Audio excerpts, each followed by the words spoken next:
Welcome to the DNA Talks podcast, where we take on the mission of unlocking the code of your genetics. This season is all about you, upgrading your health, not just on the surface, but down to the root cause. Join us as your clinicians at the DNA company investigate your DNA and beyond. The intention of this podcast is to enhance your lifestyle by changing what is in your control.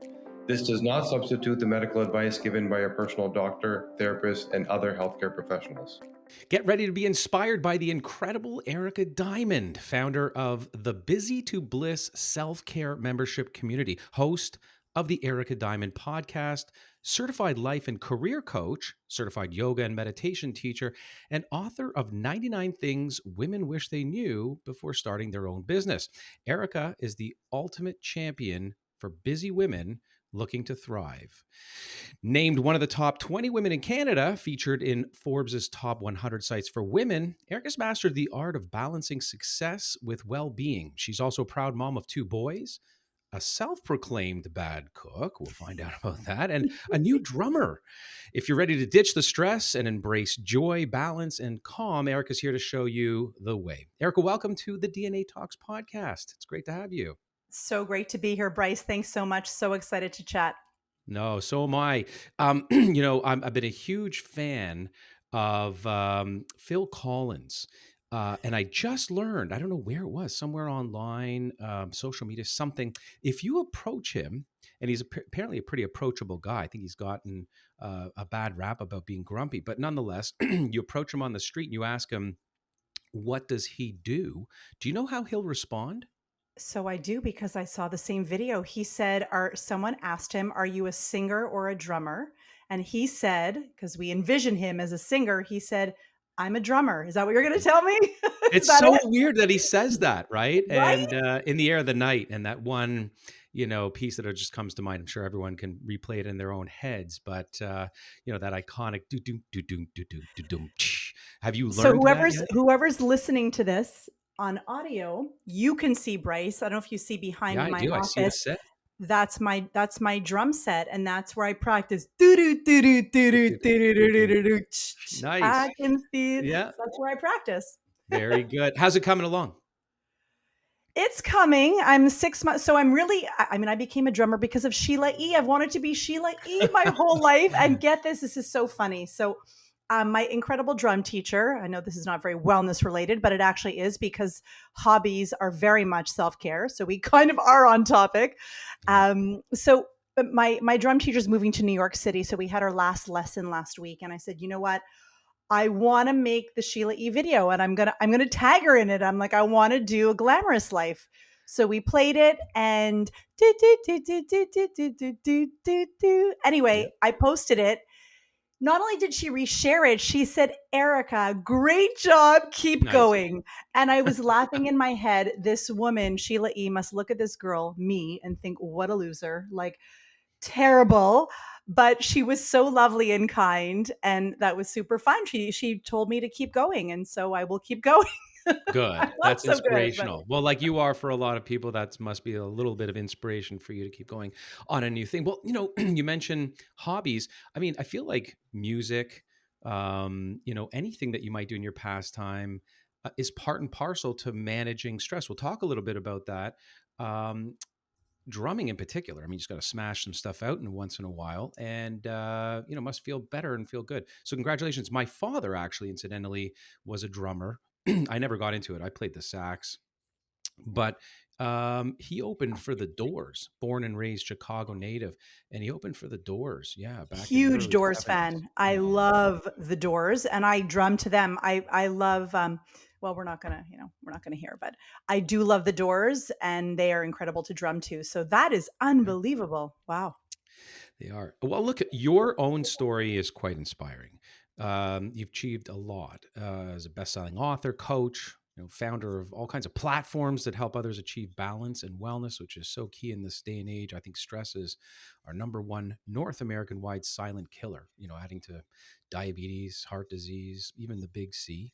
Yeah. Cancer. But every superhero, as I like to say, has an original story, an origin story. So why don't you take us back to the beginning? Who's Erica Diamond before she became this sort of beacon of self-care and empowerment? Sure. Well, I will tell you the year I was about 27 years old. So I had started my first company out of my parents' basement. Don't laugh. I was 24, still living at home. And I started this company. And about 3 years into my business, I was a Profit Hot 50 company, one of Canada's 50 emerging growth companies. At the time, I was the only female CEO on the list of 50. I was a top 30 under 30 entrepreneur. Our sales were growing by the day. And from an external or exterior perspective, I looked like things were, I was looked like I was kicking ass. And I was in my company, but I was quite literally quietly burning out. And I thank my mom, who is an incredible, wonderful woman, as well as a therapist. And she looked at me and she said, Erica, something's up. I think it's time to get help. And I told her, I said, Mom, help me. She's like, Gotta listen to I mom. love I love you, but I'm not going to see you professionally. Anyhow, I had met Sandra. Sandra was Dr. Sandra was a psychologist that I had met at the gym. And I really liked her vibe. And I said, would you see me? I'm struggling a little bit. I just, I can't shut my brain off. I'm not sleeping. I'm very agitated. I had a whole, list of things that were showing that I was becoming apathetic, just a whole host of things that were showing that I was encroaching burnout. She said, absolutely. Anyhow, in therapy, what I discovered with Sandra was she said, Erica, you love what you do. You're very talented at what you do. No one is telling you to give up your business or stop doing what you do well. Instead, Sandra suggested and proposed that I complement everything I had with a calming lifestyle. So no one was telling me to stop doing what I was doing. And Sandra suggested that I try yoga and meditation. And that was the beginning. So I'm 49. So that was about 27 years old. And Steve became another thing I speak about a lot in self-care, non-negotiables and boundaries. So Steve became my non-negotiable to myself as an entrepreneur. Steve came to my house twice a week to teach me how to catch my breath, literally and figuratively on a mat, and then taught me how to take yoga into my business life as an entrepreneur off the mat. And so that Steve taught me, and Steve looked like Mr. Clean. He was like bald with like one earring, a hoop earring. And it was Steve who taught me how to literally rewire my brain for calm. And I don't have to tell you, the studies on meditation and quite literally healing myself. And so that became my journey with admitting that maybe I am a high stress or high anxiety or, a worried person. But I have my toolbox, I have my tips, I keep myself so in line that I just became obsessed with living this sort of balanced life, this thriving entrepreneur. I later went on to sell my company. My company, became acquired. I started another online business, my blog, womenonthefence.com. We were syndicated to 2 million monthly readers. And so in my work, I had always been, speaking to women, coaching women. And so when I started this online platform, really amped up the speaking to women and coaching with women, decided to get certified to coach them, and then wanted to marry working with their minds with their bodies. So then became certified to teach yoga and meditation. And then sort of the rest is history. Just became obsessed with helping women prioritize, mostly women, although I do speak in corporations to men and women, but really helping women globally prioritize self-care, burnout prevention strategies. And I work with a lot of founders. Founder burnout is real because founders often don't have the budgets, the money at the beginning when they're growing. They're doing everything. They're wearing all the hats and the boundaries are very blurry. I speak a lot about, the Mr. Rogers moments where Mr. Rogers used to come home at the end of the day and, that marked the transition of work to play. And especially since COVID and especially as business owners, the lines are very blurry. For everyone, our phones, these things are with us 24/7, not giving us very good boundaries to really pour into our well-being, right? It's not always a beautiful day in the neighborhood for an executive, but 80 You hour know it. plus work weeks. I love a couple of things you said. One was you don't have to give up everything. It's a lot about finding balance, right? It's finding the yin and the yang. And I want to come back to the meaning of off the fence living because I love it. But burnout is really pervasive. It's insidious, especially for the high performing individuals you're describing. And in your experience, and you mentioned a couple, but I just like to be sort of galvanized here about what you think and you see are the early signs Yeah. of burnout in people, especially those that are overlooked. Sure. So they can be as simple as itchy skin, psoriasis, skin disorders, sleep, struggle with sleep. For me, my mind was racing. I couldn't calm my racing thoughts, agitation. So the little things start to piss you off, like things that before didn't bother you. So traffic may piss a lot of people off, but just easily agitated, apathetic is a big one. So whatever used to kind of excite you no longer excites you. So you're neither super high or very low. You're just kind of flat. It just kind of Mm, feels like exciting things to look forward to don't excite you. Work doesn't excite you. That's a big one. Feeling very stressed, feeling very anxious, heart pounding, sweaty palms, feeling very overwhelmed, not wanting to go to work if it's work burnout. Just knowing yourself and knowing to pick up on these. That's why I believe it's all about prevention and self care strategies. That's why I sure. know I've lived it, that having a toolbox of self care strategies and keeping us in homeostasis for prevention is what it's all about. So that you can Absolutely. listen to those little whispers, as Oprah likes to call them, before they become full blown, storms. So you start to, Yeah. oh, I haven't slept. I'm not eating well. Just starting to notice those small little, I'm not sleeping well. My skin, there's a whole host of little symptoms that are not necessarily you're not even getting out of bed, that come before not being able even to go to work. Yeah, Right. I really appreciate you mentioned skin, and this whole idea that you don't have to wait until you see these biomarkers. We should be more in tune with our intuition. Listen to yourself. I think that's part of what you're saying here, and of course, the brain gut connection. So again, if your Yes. digestive system is off, you're experiencing heartburn, indigestion, irritable bowel. So there's so many ways in which we start to physically exude an overabundance of stress, and of course, there's the mental emotional side that you described so eloquently, which is you just feel off and you're flat, and yet you've lost patience. You're not yourself.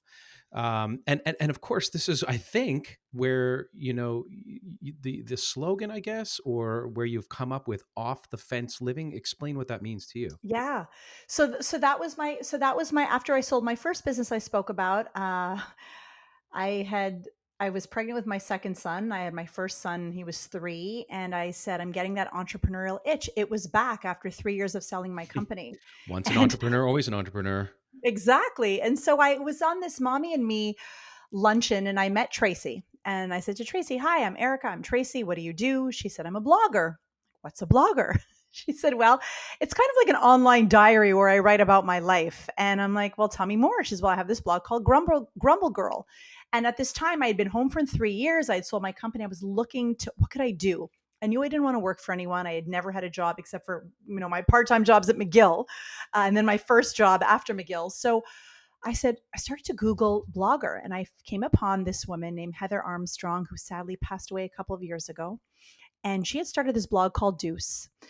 And Deuce was a blog making about $150,000 a month in ad revenue. And I said, wow, this seems like the perfect next career move for me. What could my blog be? I'm a crappy cook, so it's not going to be like a cooking blog. I love to travel, but let's be honest, I'm pregnant with 1 kid. I got one. Where am I traveling? Definitely not going to be a beauty blogger. I never wear makeup. What could I do? What did I love? I loved women empowerment. And I said, I have been stuck trying to figure out what I'm going to do with my next chapter. What if I created this platform, this community of women who were also stuck and on the fence?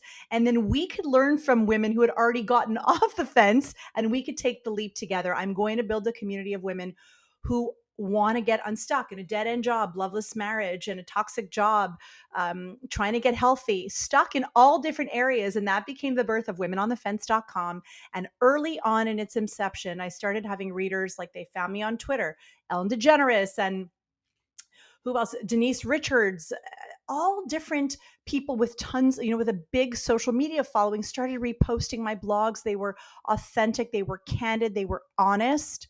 And it was a mix of me sharing my stories as well as high profile celebrity, influential women sharing their off the fence journey. It became this sort of movement of getting off the fence and inspiring people to stop living stuck. That what is the first move that we can take to live this life to thrive. And so that was Women on the Fence, which is now under the ericadiamond.com. You can read all those incredible 1,700 articles with many years of content, but it now lives under my name of ericadiamond.com. I have since, I think, gotten off the fence. And so I changed it from womenonthefence.com. It's just my name, but that was this whole off the fence community. Yeah. Beautiful. And you mentioned your audience is predominantly women. These are mothers, professionals, caregivers, wear so many hats. In fact, the CEOs of the family, and it's healthcare, by the way, that's unchanged. I mean, as guys, we have to have our heads cut off or bleeding out of an orifice before we seek help of any sort, let alone mental, emotional. But here's the big question. Men need, oh my goodness, this is a whole other podcast episode. Men need strategies, men need help. And I feel I'm on a mission to, especially I'm a mom of boys, Bryce. I'm trying to raise my boys to be tuned into their emotions, to know it's safe to cry and express. Like, we need a whole overhaul for men. I love men. I know that, don't take that out of context, please. Okay. We have our role. Yeah. Don't pluck that out of, I love men, but I really think men need a lot to be handled with kid gloves and need a lot of support, and men struggle too. And in fact, we had a writer on my website called Man on the Fence, and he would talk about the issues where men are unstuck and men need help too. So it's not just women that need self-care. We do. We have to ask for it more often. But the big question, because again, you guys take on so much. How do women, I guess the question becomes, how do they find the harmony between this self-care that you're all about and excelling in their careers? I'm going to come back to sort of that balance, relationships, personal goals. What are some of the ways in which you're helping coaching women to find that balance? So there's both. There's balance, whereby we need to make choices to thrive. And everything is a choice. And as my mom always said, there's no free lunch. I really don't believe there is. So I think we make choices to thrive. I also don't think that you can look at someone's life as a specimen. So there are days where, I missed out. I couldn't take a speaking engagement because I wouldn't miss the French play. And so that day, motherhood took a 10 and my career took a 2. And there are other days where I'm on a stage, like last weekend, and I spoke to 400 women, and they, got 400 of my books, but I missed stuff at home. So I think success has to be measured over a scope of time, and not look at one particular moment. And I really do believe that we make choices. And so I do believe I have a beautiful career. I believe that my career would have been different had I not chosen my family and my kids over my career. And so I think those are choices. Now, as far as balancing, then there are the real nitty-gritty things that we have to do every day in our lives, in our, as I call, our self-care toolbox, like my 5 pillars of self-care and well-being. And those get to fast forward us to help us in balancing. And those are what you eat, how you sleep, how you move your body, how you manage stress, and how you connect socially. Those 5 pillars, along with things like, boundaries and a whole host of other things. But if you're looking at how do you balance it all, I think we have to make choices, big, hard choices. That may mean making less money for a 4-day work week so that we don't burn out. It's being honest with ourselves and taking a deep dive into what's working and what's not working. And then there's a whole other thing, as I said, which are daily lifestyle choices we make to thrive, balance, time management, productivity, where we look at everything we do and see where we can trim the fat to have more time for what we love to do. Oh, I love it. I love the 5 pillars.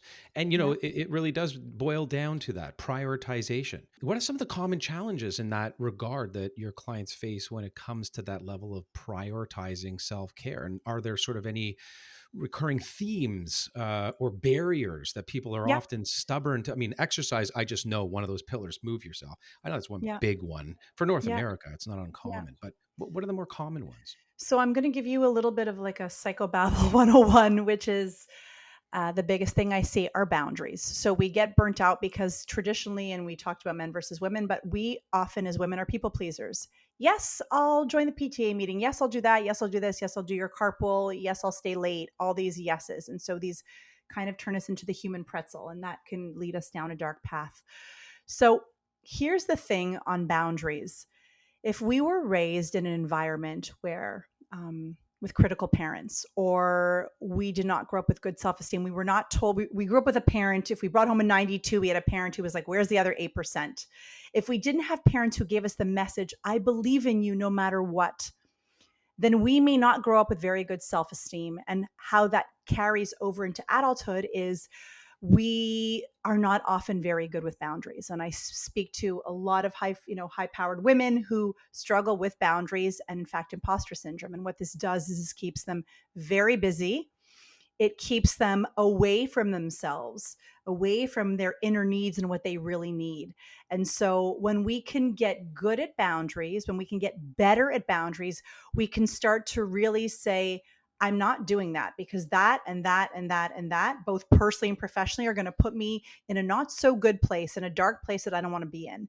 So when we can get good with boundaries, and we do that by exercising our resilience muscle and working on our self-esteem muscle every day, then we start to get better at boundaries, and then we can start to feel better, and burnout becomes kind of a little bit more of a distant thing of the past. So that is, as far as, that's what I see the most, is the women that I see are not honoring boundaries, both with others, with their bosses or with their partners, and with themselves. They're not shutting their phone down. They're not leaving their computer. They're multitasking till bedtime.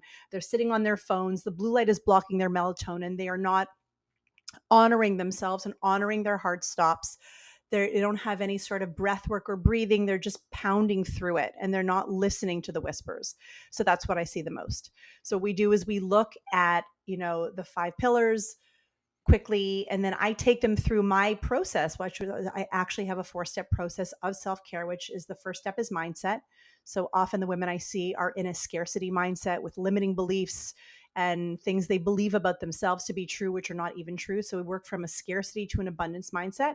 So first we work on our mindset. Next step is energy. And those are those 5 pillars. So first our minds, then our bodies. I teach them what acute and chronic stress, the difference between acute stress and chronic stress, and what stress does to our body over time. Because not all Third stress is step is bad. time. Yeah. Mindset, body, then time. Third step is time. How do we, feel better? First mind, then body. Then once we can do that, we can look at some of our, creating white space in our day and trimming the fat off of, certain things that we're doing, looking at things like, just putting more stuff in our days on automation and autopilot. So we have to make less decisions, reducing decision fatigue. I don't want to bore you here. And then the last thing is No, this is good transformation. stuff. The last thing is transformation. So mind, body, time. And then how do we keep the habits? How do we make them stick? So we learn it's about 21 days to form a new habit, about 66 days up to 6 months for it to start to become more automatic. So once these women start doing, we're working on our mindset, and then our body, and then our days, we're reworking our days. How long till we start to feel better? Well, about 3 weeks till things start to feel a little bit better. And then in a few months, there comes a time where these routines become almost like rituals, sacred rituals. For me, if I don't have my meditation before bedtime, I probably couldn't sleep. It has become something I guard and protect. It is my non-negotiable, moving my body every day. I live in Montreal. It's like minus 30 here in the winter.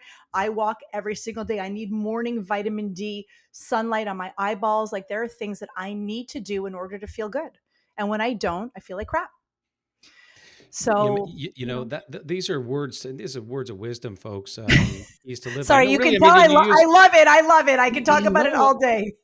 you use a psychological or psychology key term, buzz term of the day, for a good reason: resilience.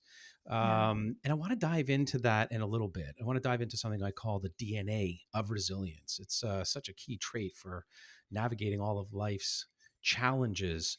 That was a great way to describe, the barriers, and then ultimately some key points around avoiding them, managing them. And of course, for those listening right now, might feel overwhelmed or unsure of, where do they begin? Where do they start? Are there just a couple of really simple, effective self-care tips that they can go like, okay, because you mentioned 21-day rule, and that's a common, very classical psychological phenomenon. You do this for 3 weeks and you can't not do it. I feel like that with exercise. I'm one of those that if I don't start my day with exercise, I just don't have a good day. Yeah. But 2 or 3 really effective self-care tips that everyone and anyone could implement right now. Beautiful.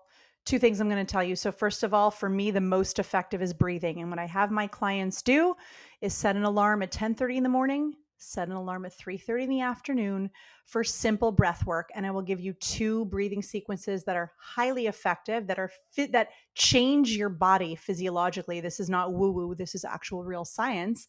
And one is the Dr. Andrew Weil 4-7-8 breath, which you probably know. You inhale through your nose to the count of 4. You hold your breath at the top to the count of 7. You exhale through your mouth or pursed lips to the count of 8. I have my clients set an alarm, a breathing break, 10:30 in the morning, 3:30 in the afternoon.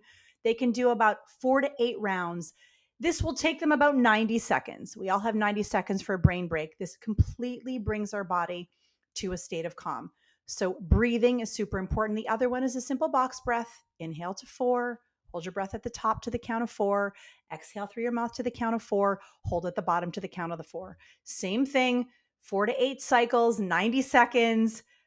It will completely change. And not only you'll start to see that over a period of weeks, you'll be like, oh, that used to piss me off. I see this guy coming towards me and my blood is boiling. Or this, I would get an email from someone and I'm starting to feel agitated, and you will see that you will start to feel calmer. I mean, this is our body's natural antidepressant, breathing, breathwork, meditation.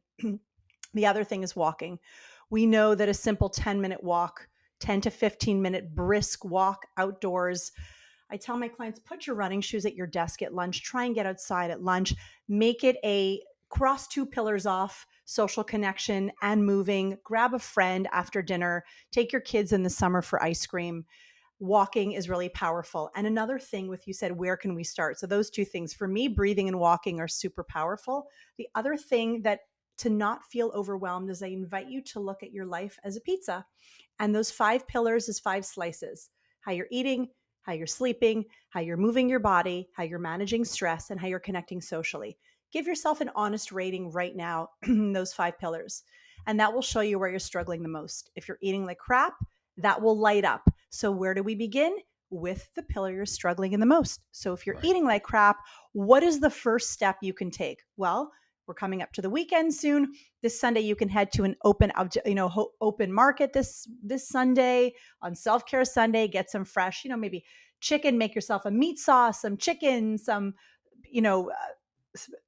anything you can meal prep on Sunday, throw into the freezer, cut up some fruits and vegetables so you're not grabbing crap throughout the week. What is the first step? You can start to do that, working towards, meal prepping. So this way you're not eating like crap.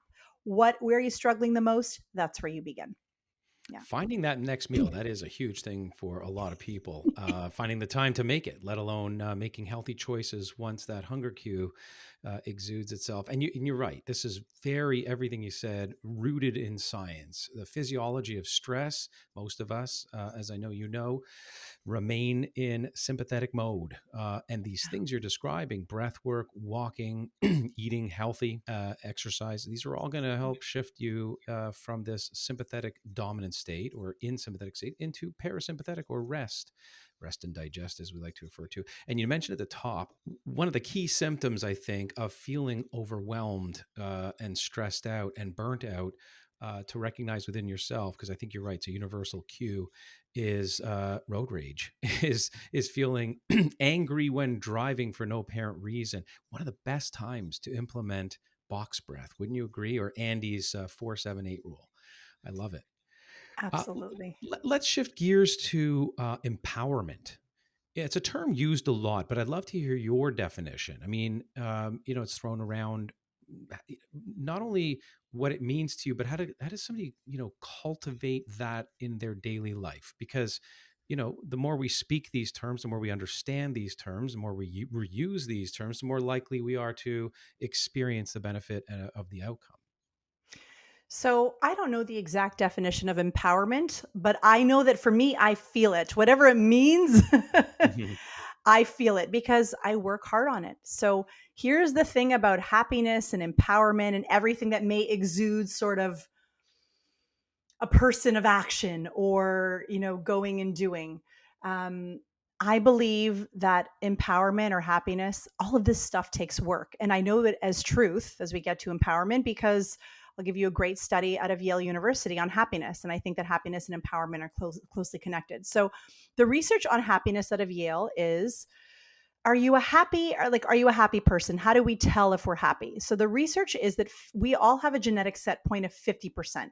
So 50% is you are born a glass half full or glass half empty kind of person. I for sure was born at glass half full. My husband was born a glass half empty person. Mm-hmm. So we all have a 50% genetic set point. But here's the interesting research on, I'm saying it happiness because you said empowerment. I believe they're connected here. Only 10% of the big things that happen to us account for our happiness. So we think that if, God forbid, someone dies, divorce, job loss, all these big life things that happen to us, they only account for 10% of our happiness. And that's what's shocking. You know what accounts for the other 40%? Our thoughts, our actions, and our habits.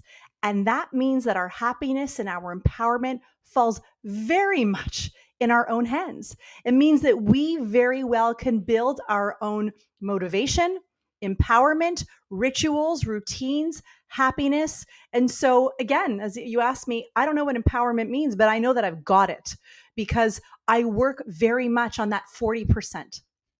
And so that means if you're listening and you maybe feel, I'm born that person, Erica, like I'm born that the glass is half empty, the sky is falling. Well, you have almost other 50% to work with.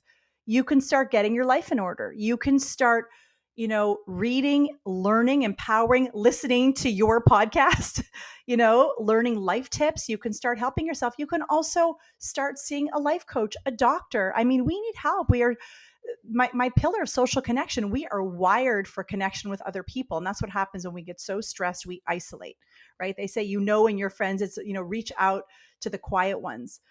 So this is exciting when it comes to empowerment, happiness, motivation.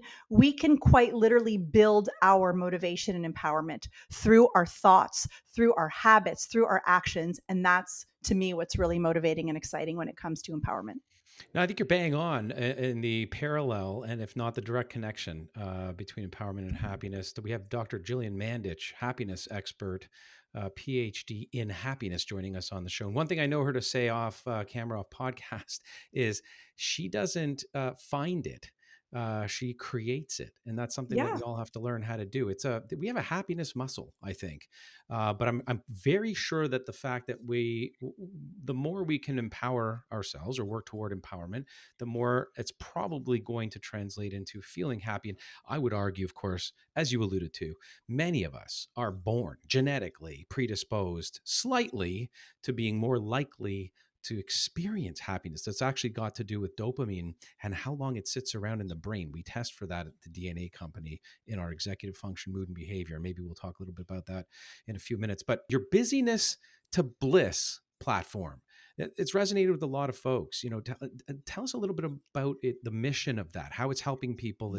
You go from chaos to calm, which is quite a wide gap for a lot of folks out there. Yes, thanks for asking. So in COVID, as we were all, remember COVID? We were locked in our houses. I don't want to, right? Actually, I do have some fond memories. There were some wonderful family moments, but it was trauma. COVID for a lot of people was trauma. Anyhow, I had always wanted to create an online course for women with my life and career coaching and yoga and meditation. And I wanted to give someone that any woman could access self-care.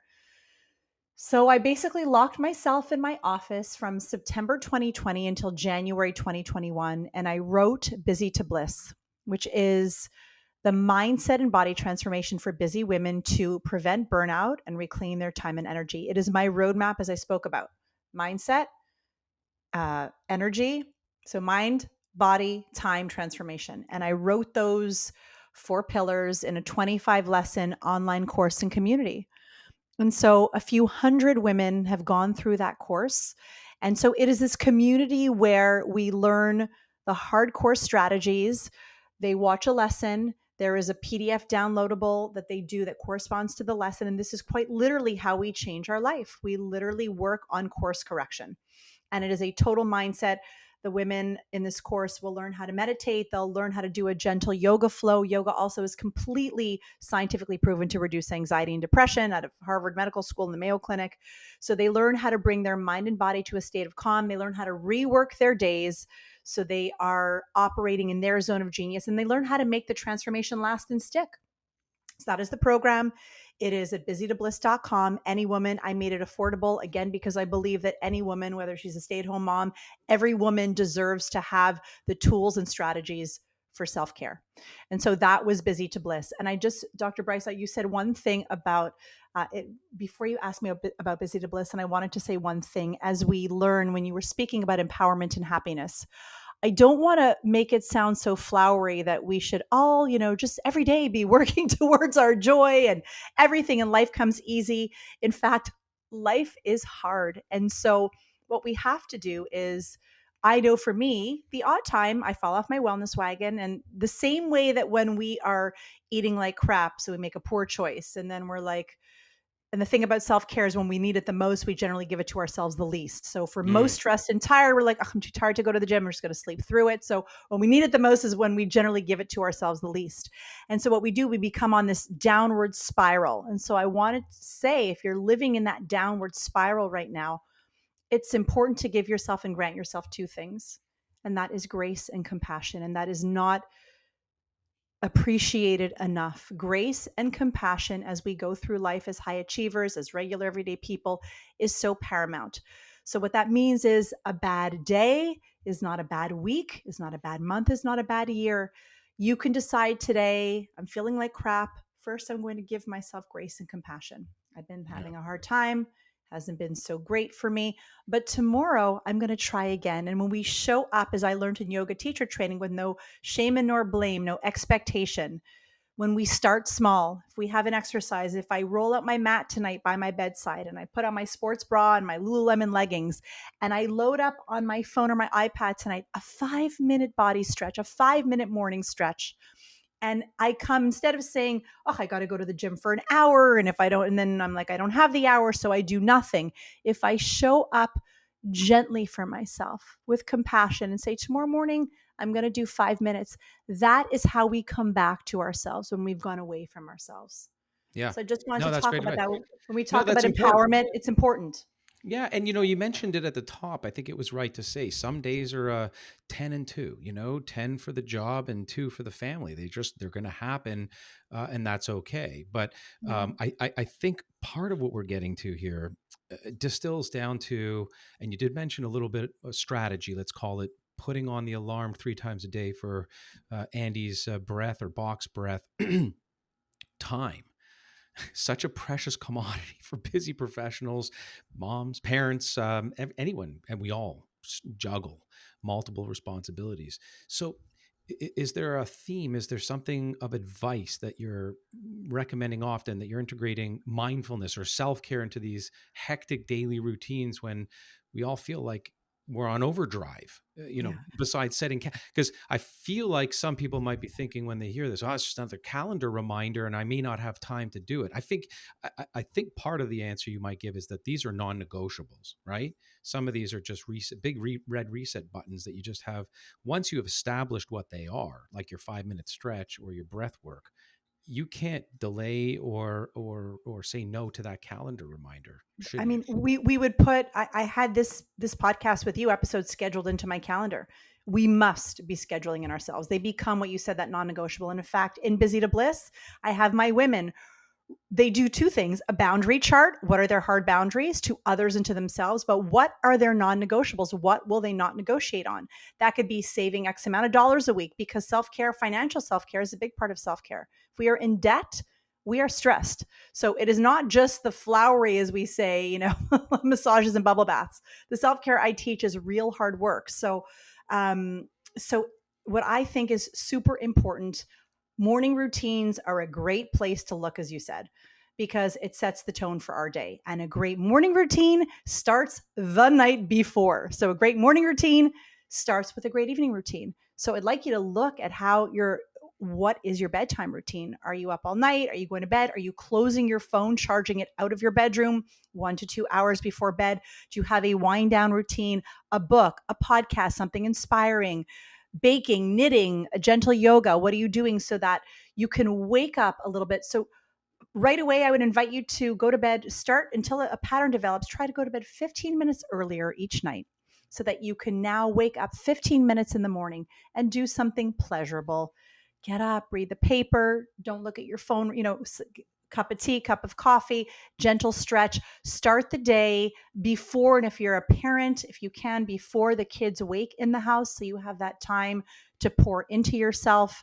Breathing breaks, making sure you're scheduling white space in your calendar so you're not just going from thing to thing to thing.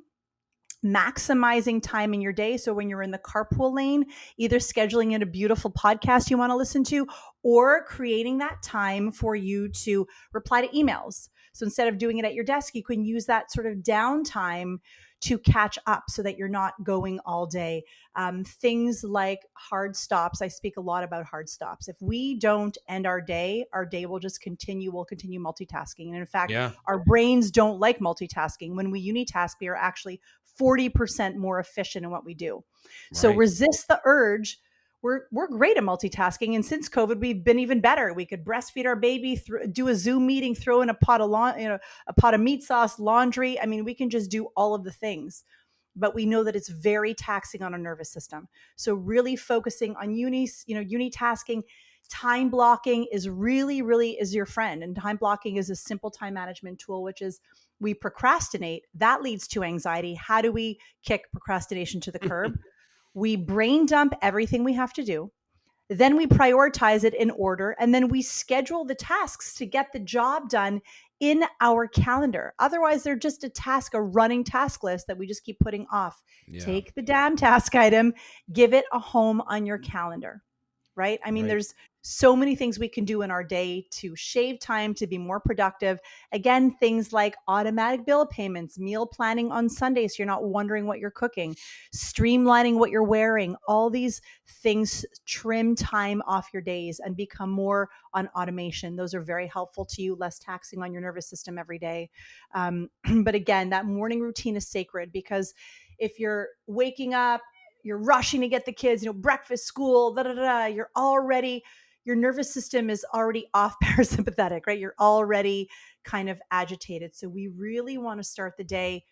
Easy thing, 15 minutes earlier tonight, get up 15 minutes and plan it. Make it this sort of exciting thing to look forward to. What am I going to do with my 15 minutes tomorrow? Maybe you watch an episode, maybe you read a romance novel, something that's pleasurable to you. And it reminds me of the saying, fail to plan and you plan to fail. So a lot of Yeah. it is prep work. A lot of it is within the design of preparedness. And I would also sort of remind folks that part of that planning and the assignment of self-care is not just a calendar item or even a priority, arguably. It is a non-negotiable.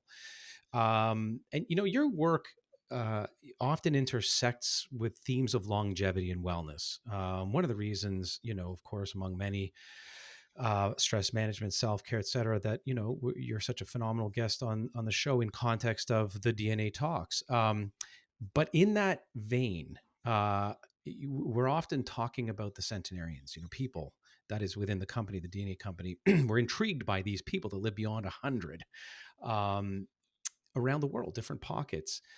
But in Japan, Okinawa particularly, they revere ikigai, which is what they call, or loosely translates into a reason for being, or the reason you get up in the morning. Which, by the way, quick tangent, I heard what you said, setting the alarms.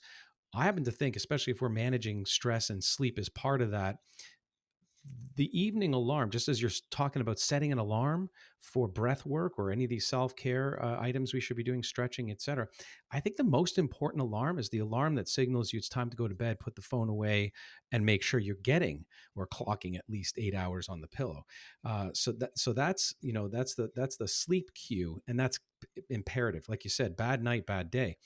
But ikigai, Japanese concept that translates into reason for being. It's the intersection, I know, of what you love and what you're good at and what the world needs more of. And also what you can be paid for. But Yeah. finding your ikigai also brings this purpose, or we talked a bit about earlier, as it relates to empowerment, right? Purpose, empowerment, fulfillment, joy of life, whatever. Aligning passion, mission, vision, vocation, Passion. It's professional, actually that all intersection of together. those four things are Right. how to live a passionate life. That's how we live in flow and in passion. Right. So that unique blend of passion, skill, and the contributions to the world of what brings you joy. What would you say is Erica Diamond's ikigai? Uh, well, first I want to talk about those people living the longest. You know what we're learning on the research on people living the longest, what they have the most of, what we see that's kind of the same in these communities.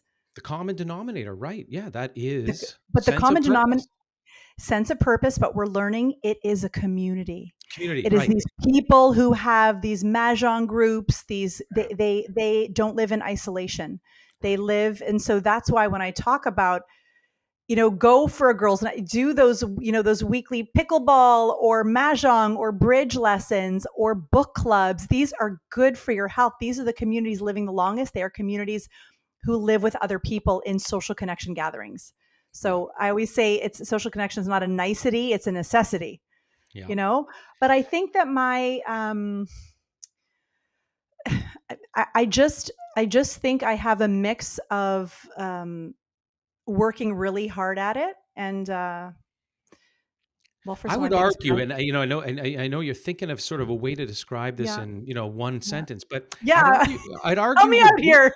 Well, I would argue, that you're doing it, and maybe that's hard Yeah, for some people like us to see. You're a healer, you're a helper I by believe nature and I'm by doing it. design. Yeah, this is your ikigai. Largely is helping others find, their self care and I, their resilience. By the way, on that note, uh, uh, and it's also a very tough question. I'm not sure I could answer it myself if put on the spot. So I get it. I really think The it's to point. help. I think it's to both. I think our missions are similar. I think we are here by example. I think I'm the living embodiment. And especially if you follow me on Instagram, I'm authentic and honest and I speak the truth.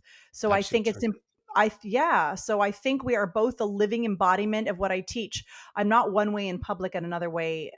Everything I teach, I talk about, I live clean and do all of the things, but yeah, I like my glasses. I have 2 to 3 glasses. Oh, I'm not perfect either. I don't, so I Per think I'm week, the per week, just per to let week. them. No, not per night, per week, per week. So I think, no, I think I'm living the method. I'm teaching the method because I'm living it. And so I know when I feel like crap, what I do to course correct, to turn it around. And so through those my own tips and tools besides my certification, I see what works. I see what works with my clients. I mean, I've helped thousands of women. I know I have the summary of what works and what doesn't. Sure. And just You know, asking yourself the question, and I'm now talking about, folks out there listening, just to ask yourself the question, become more galvanized it doesn't come overnight, but over the weeks, months, and years ahead, if you can wake up in the morning and answer that question, because these are studies that they've done on these centenarian populations. These people understand what their ikigai is. And it's so interesting. Wine, particularly red, particularly that which is made and fermented locally, with taken with an afternoon meal, is part and parcel. Moderation, right? Including moderation itself. Who was that said that? I can't remember the person that said that right now. Winston Churchill, I think. Everything in okay, moderation, okay. including Of moderation course. itself. But anyways, this apparently adds years, or at least a year, to their life. And Oh wow. yeah, you mentioned groups. Mahjong, like having two or less friends is correlated with dying prematurely by 10 years. So having three or more close friends and you're living 10 years longer, go figure. So resilience, I want to get to that. And I want to talk about sort of the genetics, the DNA of resilience. It's a key trait. I feel like it's something you can also learn. And I feel like it's what you're teaching, in order to navigate all of life's challenges. So whether it's bouncing back from burnout, or better able to handle stress, move from sympathetic to parasympathetic more often, or even staying motivated, right, during setbacks. Because as you were describing, this is Harvard level research around happiness. 10% of the time, it's what presents to you, but the other 90% is what you seek out. So, in your view, and also through, your experience with clients, what do you think are the key, I guess I would call them traits, whether they're mental, emotional, physical, executive function, that Yeah. makes somebody resilient? What Yeah. can you Of identify, course. or lack thereof? Well, we all, if we look in our circle, we know the people who get stuck, right? When they get thrown off or thrown down, they stay stuck. They wallow. They can't move forward. They keep going over in their head what happened, how they could have done things wrong.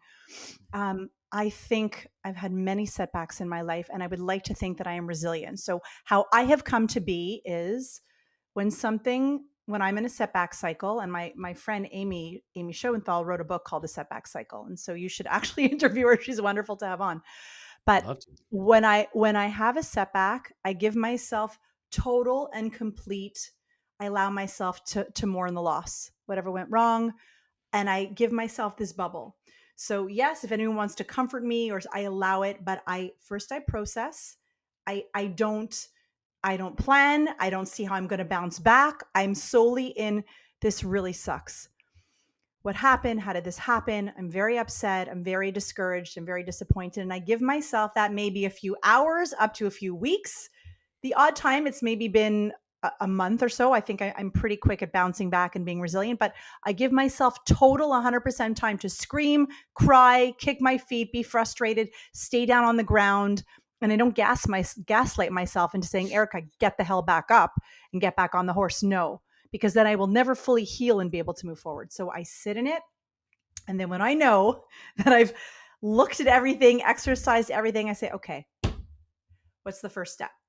How can I take one baby step forward? And that's actually what I ask all my clients when you're asking questions like big life purpose, like what do you want to do? I ask them the big three. Number one, what's the big picture dream? Where do you want to be? What's standing in the way of blocking you? And what's the first step you can take to walk to that direction? So when I'm down, I'm like, what is the next right step to get back up? I don't have to see that thriving version of myself in the future. I just need one baby step. And from there, I slowly start to get back up and walk up. And I do that through a mix of asking for help. I try not to isolate. So even though I'm embarrassed or shamed and I want to sit alone in my whatever just happened in my setback, I ask for help. I process, or I'll hire someone to help me work through it, a coach, a therapist. I right away get into research. I read books on that. I educate myself. And there's so many great videos you can watch. There's so many things that we have at our disposal to learn how to course correct from the current situation we are in, be it divorce, be it our partner left us or someone died. There's so much research available and help out there. So I believe it's up to us. And I say right away, all the time, a lot of us, a lot of people, I feel fortunate that I'm not carrying any childhood trauma, but most of us, or a lot of us, carry childhood trauma. What happened to you is not your fault, but it is our responsibility to heal. So whatever you've been carrying around, it is your responsibility. And if you want to live a joyful life, it is your responsibility to figure out the tools to start healing, to start being resilient, to start coming back from the setbacks. So then I look at all the things I become after I allow myself to be down alone. Then I start slowly getting back up by all those things, my 5 pillars, my wellness. I'm curious, I'm reading, I learn about what happened, and then I move to the light again. And then if you ask me, what about that dark time? I'm like, I've mourned it. It's done. I don't stay in it. I don't stay stuck. I'm very good at being resilient. I think I'm very good because when I'm getting back on the horse, I've given myself that time to mourn. And then I'm obsessed with what are the tools that I need to get back towards the light. And then I just start walking towards the light, whatever that light is, wherever it is, in every direction, north, That's south, east, west, south. That's such a powerful perspective. And I love the element of responsibility, because, Oh, yes. people can't expect to be handheld all the way and all the time, and getting guidance through the 5 pillars, reading, as you said, we should always be, the consummate student of life in these instances, but responsibility is huge. And what's fascinating is that, at least from my perspective and sort of my clinical observation, is that science supports this as well. shows that resilience isn't just about willpower. It's also influenced by our genetic makeup. You mentioned your glass half full, your husband's glass half empty, and that's maybe the yin yang that makes it work. But there are Right? genes. There are genes, ones, for example, and you alluded to it, knowingly or not, by talking about the ruminator, the mind racing kind of cogwheels always going. There's a gene called COMT or COMT, as well as BDNF. So catecholomethyltransferase and brain-derived neurotrophic factor, these genes separately and together play a role in how we regulate stress and even recover from challenges. So I just want folks to know that are listening to this podcast in particular, for somebody who might struggle with resilience or developing resilience, understanding a genetic blueprint actually helps to unlock pretty powerful strategies to strengthen it, right? You mentioned earlier, if and I was thinking about this in my head, like of those sort of pillars, there's many of us have an Achilles heel to moving forward on some levels. I think there's a genetic backbone to some of those Achilles heels. What are your thoughts on, how some people may be naturally better equipped to handle stress or adversity? You think that resilience can be learned, or do you believe it's more, of an innate quality, or maybe both? Well, I think, again, a lot of it, I think how resilient we are, a lot of it stems back to childhood. Again, I Yeah. think it's the way we were raised, what we were learned. If we were not taught that we can bounce back from setbacks. I mean, my parents raised me all the time that failure is nothing to be afraid of. We hear that great message from Sarah Blakely, who's the founder of Spanx. Her dad used to say to her, "What did you fail at today?" Right?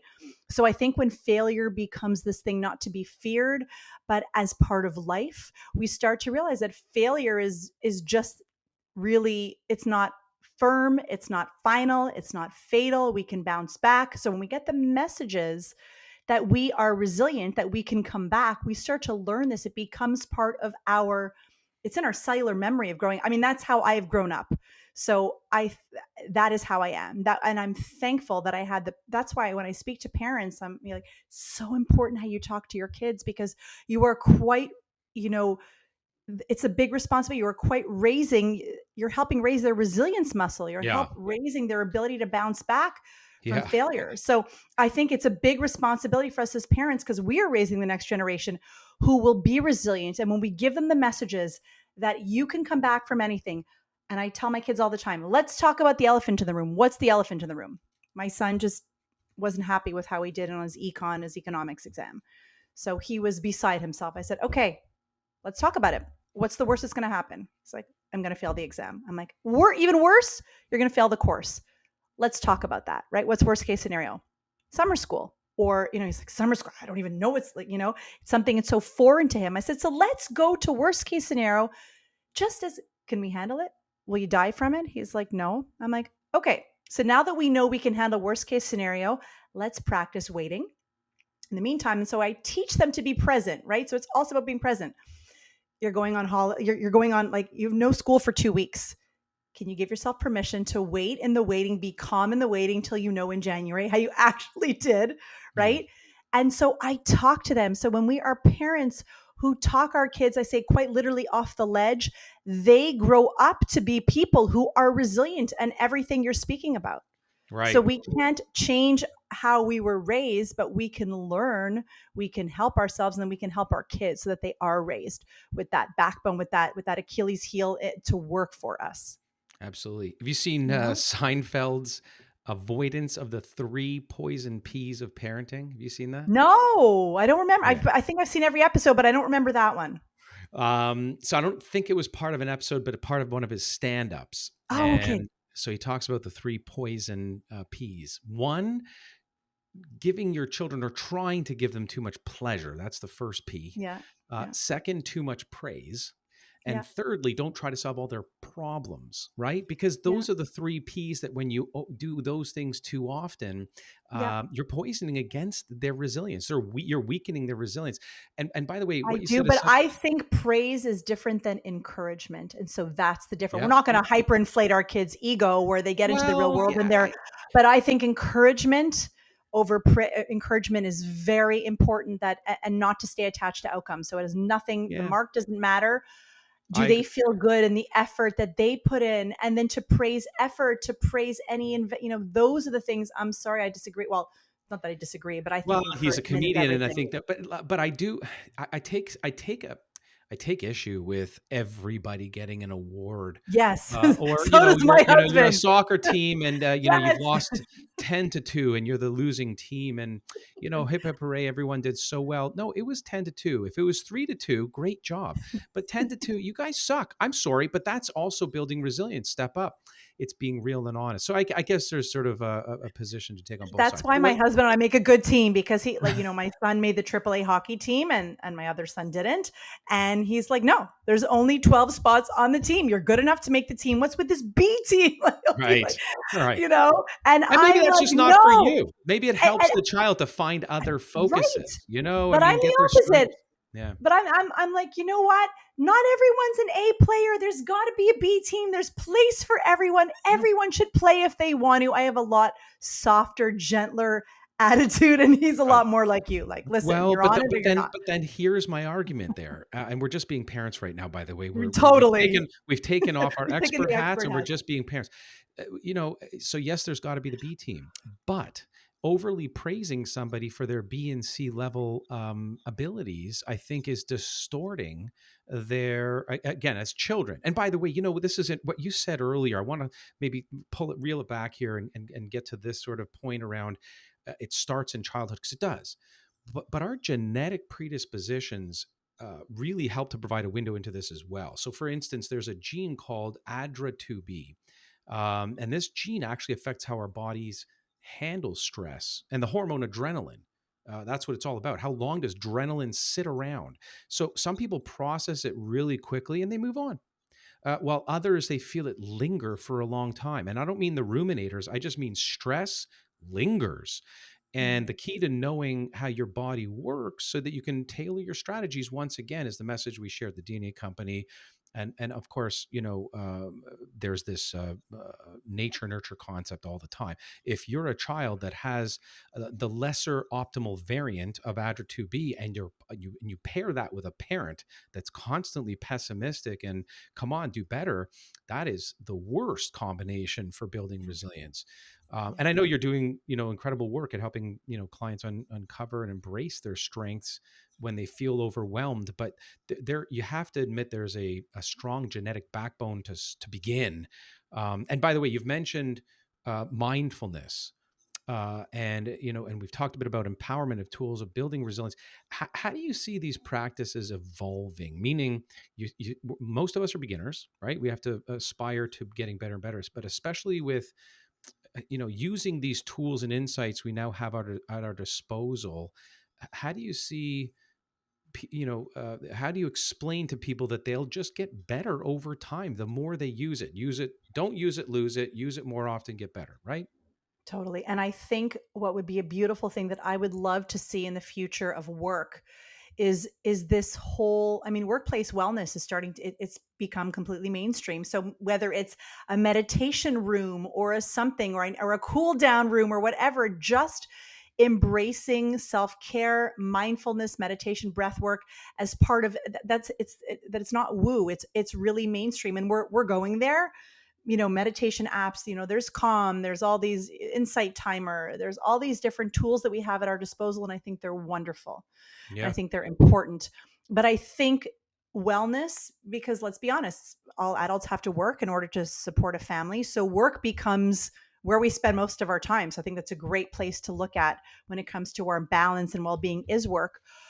I think wellness and well-being has to be ingrained in the very fabric of the company. And so what I'm hearing whenever I do, corporate burnout prevention, I will hear from employees, well, Erica, they give us a yoga class every few months, or they give us this meeting with someone and they expect us to feel great, but then they guilt us if we leave at 5:00, or it's not, they give us wellness credits, but the very fabric of the company is all about hustle culture and team no sleep. So there's very much a dissociation between what they're telling us we're supposed to be like and what's actually happening here.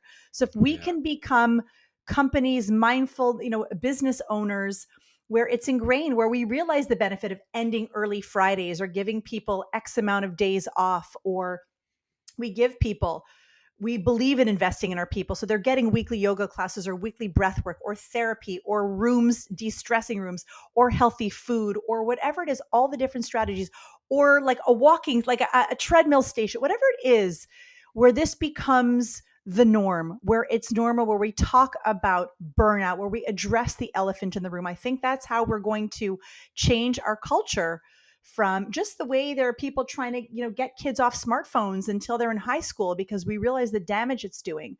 Oh, We must yeah. realize the damage stress is doing to us as adults. That's the damage it's doing to kids. Stress is quite literally killing us as adults. So what can we do to make health and well-being normal, part of mainstream society, and really part of work? Because work is where we spend most of the time of our lives. And so everyone has to be on board that a healthy and well employee creates a healthier bottom line. I mean, people are earning a better bottom Yeah. line, less employee turnover, more productivity, more, creativity, better vibes. People are happier together. So it's Sure. important.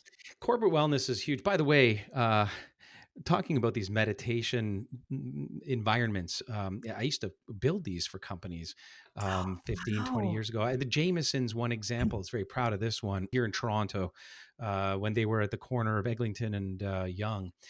A family-owned operation before it went public. And I pitched them on this concept: invest in your company, invest in your employees, and there's going to be ROI. I can't put my finger on it initially. You just got to trust the process. Anyway, I built what I called a Zen room. It was featured in the National Post, and I'll tell you, years later, I got, because people could sign it out for 10 minutes, played some Muzak, and it had a water wall, and people were doing their heart rate variability and sitting in a massage chair. Pretty simple. Like, it was an 8 by 8 square foot environment, blackout if they wanted. But they'd sign it out in advance of, let's say, a stressful meeting or phone call. And anyway, Oh it my really God. did translate. But here's the point I wanted to make, is that you don't need a physical room like you mentioned earlier. You can find time. Even, by the way, it might sound weird, but I feel like in a washroom, if you needed your own space, if you're at one of those open concept environments at work and you just need to get away, you could do it in a washroom stall. This depending on who's next to you, I suppose. But this deep breath work. But one last fascinating insight I'll share as it pertains to genetics is this gene. It's relevant to this conversation. The 5-HTTLPR gene, which is related to serotonin, influences how serotonin transports our ability to recover emotionally. People also have variations in that gene that they might feel stress more intensely or recover more slowly. So I guess what I'm saying this is because, to your earlier point, that's okay. You have to, you have to feel it, and you have to allow yourself the chance to move through it. And some people are faster than others. But the good Yeah. news, is it can be supported by your 5 pillars. Mindfulness, diet, even what I would say is an additional maybe pillar, because sometimes it's hard to eat yourself to therapeutic range in some things. That what I mean by that is, eating pumpkin seeds and turkey might not get tryptophan high enough to, to provide you that extra boost of serotonin. So you can take supplemental 5-HTP if you were to find that this particular gene had the poor variation. You need a bit of a serotonin or feel good bump, but okay. Anyways, this has been a phenomenal conversation. Before we let you go, though, we have a fun little segment that we like to call rapid fire, true or false. If you're game, I'm going to ask you a few quick questions. No overthinking, just your gut Okay. reaction. Are you ready? I'm game for anything. I'll try anything once also. So go Good. for it. Well, first question: will you try anything once? Yes, true. Okay. True or false? You've meditated in the middle of chaos, like during a family argument. True, very true. Yes or no? Self-care is the key to achieving work-life balance. Yes, cha-ching. Amen. True or false? You've once cooked a meal that your kids refused to eat. Oh my God. Totally true. We didn't get True into on more hands than I have. your culinary prowess. Maybe another time we'll have you back. Yes or no? Can somebody achieve success without self-care? I don't believe so. False. True or false? You secretly love indulging in reality TV as part of your own self-care routine. False. I don't. Okay. Yes or no? Do you think journaling is underrated? Yes. Look, that's my book. That's my I best-selling book. know. Lift Your Girl's Journal. There you That go. was not a trick question. True or false? You've gone a day without checking your phone. False. And that's okay. Is it okay to sometimes prioritize yourself over others? Or sorry, True. I said that wrong. Is it okay to No. sometimes prioritize others over yourself? That would be a different answer. True. Yeah, you can. Okay. Absolutely. You said Uh, sometimes, so yes. yeah. True or Yeah. false, you believe the power of essential oils for relaxation and mood. True. I have a line of essential oils. So, of course, Do Bliss tell. Essential. Do Yes. tell. I have a full therapeutic grade line of essential oils by the doctor and chemist of essential oils. So, I love essential oils. I love True, them true, too. true. This is an interesting thing about the olfactory bulb, and we talk about brain gut connection a lot, but most people don't realize olfactory bulb directly to brains, like extension. Our eyes are an extension of our brain, so is our nose, and these things can Totally. up or down regulate energy and stress. And lastly, have you ever completely unplugged from work for more than a week? No, I have not. We're being honest here. I'm, No, and I'm only honest. I'm always yeah, honest. For more than a week, I thought you were going to say for more than a day, but more than a week, no. Completely disconnected for more than a week, no. I feel like that's impossible as No. well. I'm with you, I also Erica. love, love, love what I do. Like love it. So it's Well, joy to me as well. your ikigai. Yeah. Um, Eric, it's been a real pleasure to have you here with us on the DNA Talks podcast. Your interests and insights into self-care, resilience, they're invaluable. And I know our audience is walking with so many excellent and actionable tips. Just remind us where our listeners can find you, how they can connect with your work, social media, website, book. Sure. Everything's at ericadiamond.com. So you can go, there's tons of free resources for self care. There's meditations, yoga classes, stress quiz, self care quiz, a self care masterclass, a time management masterclass called Clockwise. Everything's at ericadiamond.com. If you want to join and take the course, the 8-week Mindset and Body Transformation Busy to Bliss course, that's at busytobliss.com. And then come hang and play with me at Instagram. It's my favorite place to be. I answer all my DMs. I'm there every day just because I love it. I'm there to serve. So that's at Erica Diamond with a C. That's where I am. That's where I play. Amazing. Well, thank you so much. And thank you all for tuning into the DNA Talks podcast. Don't forget to like, subscribe, leave a review, share this episode with somebody who needs to hear it. And so many of us do. And if you're ready to dive deeper into understanding your own DNA of resilience, visit us at thednacompany.com. Until next time, stay curious and stay resilient.